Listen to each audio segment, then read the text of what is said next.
Good morning students. Today I am going to teach you chapter 11 of English language, that is confusing prepositions and prepositional phrases. Now students, let's start this chapter. A preposition may convey different meanings in different contexts. In order to avoid any confusion, it is important that you understand the context well in order to get the clear meaning.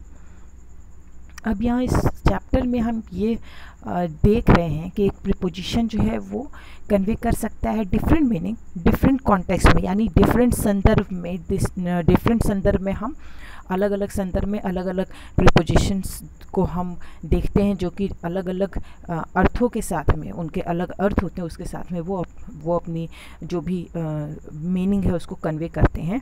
In order to avoid any confusion, it is important that you should understand the context well in order to get the clear meaning.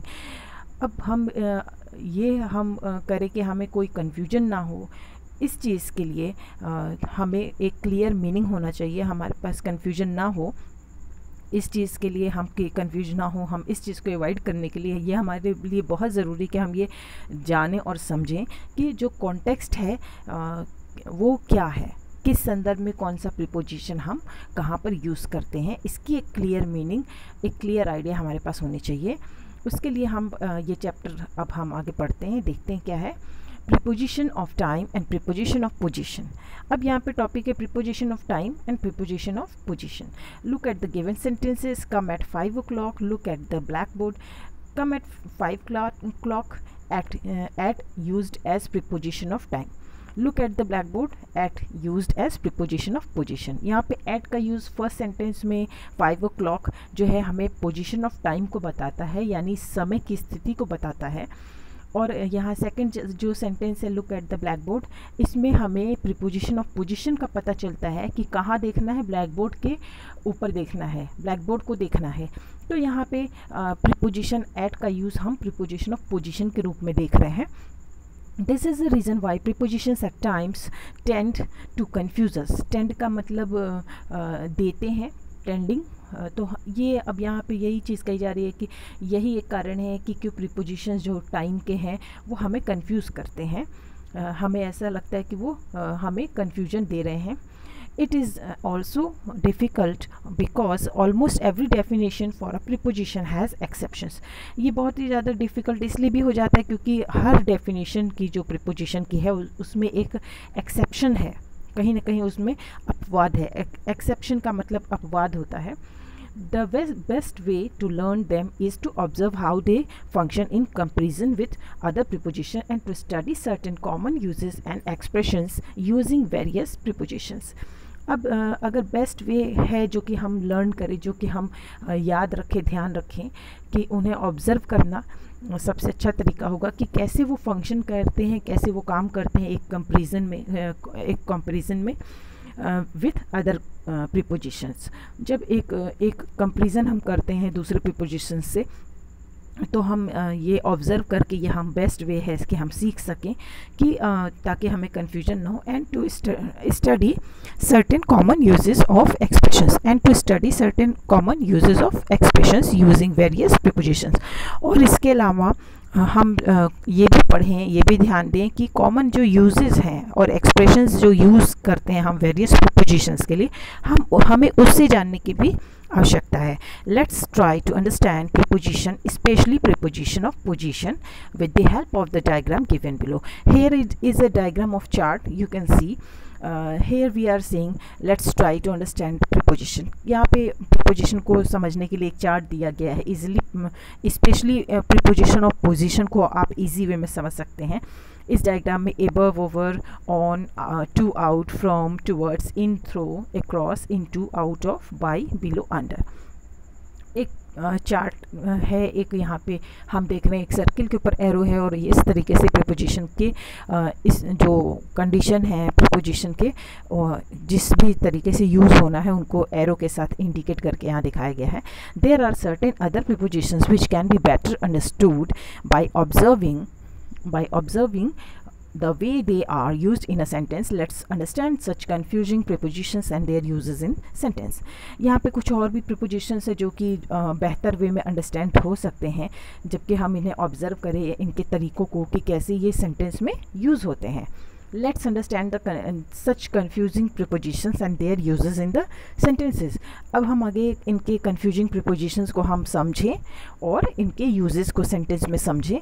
ये अब हम आगे देखते हैं. Preposition of time, at, on, in. At, it usually denotes a definite point of time such as the time of clock, exact time of the parts of the day of a day, names of festivals and celebrations. At का use हम generally denote करने के लिए करते हैं point of time को, मतलब समय की बिंदु को हम पॉइंट आउट करते हैं. जैसे कि टाइम ऑफ क्लॉक हो गया, exact time of the part of a day की जब हम बात करते हैं, या फेस्टिवल्स के नाम, त्योहारों के नाम, सेलिब्रेशंस के नेम हम जब बात करते हैं तब हम इनका यूज़ करते हैं. Now let's see on the next page. Now here we are seeing that some examples are here. Come at 6 o'clock. Someone knocked at the door at midnight. Here the first at is used as preposition of time and second one as preposition of position. The telephone bell rang at the end of the meeting. On का use हम देख रहे हैं. It is used before the names of days and dates. I was late for school on Monday. He last came on 17th of March. In का use देख रहे हैं. It is used before parts of the day, month, year and season. Shyam came to my house in the morning. Here are some examples. We wear cotton clothes in summer.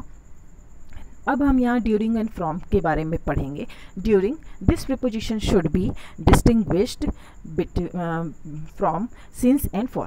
अब during का जो during preposition है इसको हम differentiate कर सकते हैं since और फॉर से. During is usually followed by a noun indicating time. It indicates duration of time. Example, during our vacation we visited many relatives across the country. During the summer we often go to water parks. From, this preposition generally means the opposite of to. He came from Mumbai last night, opposite of he went to Mumbai. He lived in Germany from 1972 to 1978. We drove from New Delhi to Jammu in one day. Drove का मतलब होता है निकाल दिया गया. We visit the art museum from time to time, occasionally. Out of का use देखते हैं. The preposition generally means the opposite of into. Example, he walked out of the room angrily when John admonished him. Admonished का मतलब होता है धिक्कारना या चेताना.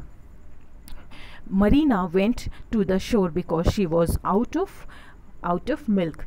Lack of milk इसका मतलब हुआ. Common expressions with out of town, away. Mr. Anup cannot see you this week because he is out of town. Out of date, old. Don't use that dictionary, it is out of date. Find the one that is updated. Out of work, jobless, unemployed. Anuj is very unhappy since he had been out of work.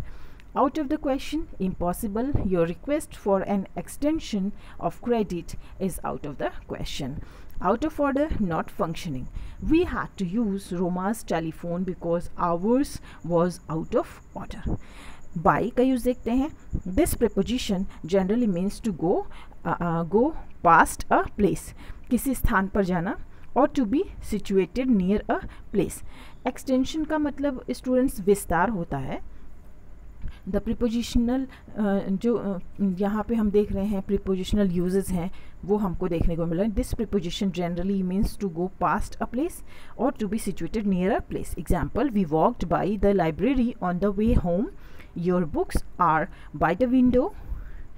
To indicate that the agent in passive sentences, example, Romeo and Juliet was written by William Shakespeare. Now come to next page, that is by plus specific time before.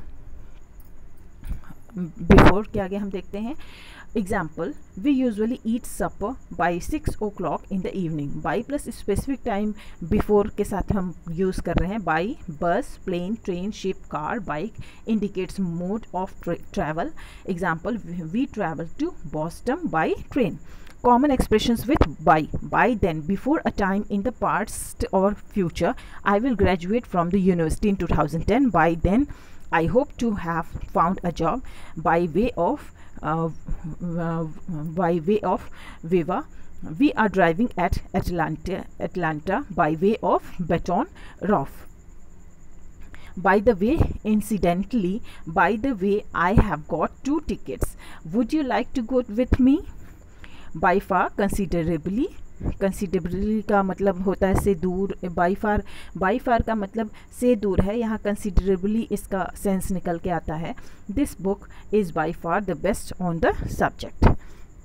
By accident, by mistake, not intentionally, opposite of a purpose. Nobody will receive a check on Friday because the wrong cards were put into the computer by mistake. So today we have complete this topic up to this, that preposition of time is completed. So all of you please read this chapter and try to understand the different variations which occurs due to use of the prepositions. Thank you. That's all for today. Now we will continue in the next video, the second part of this chapter.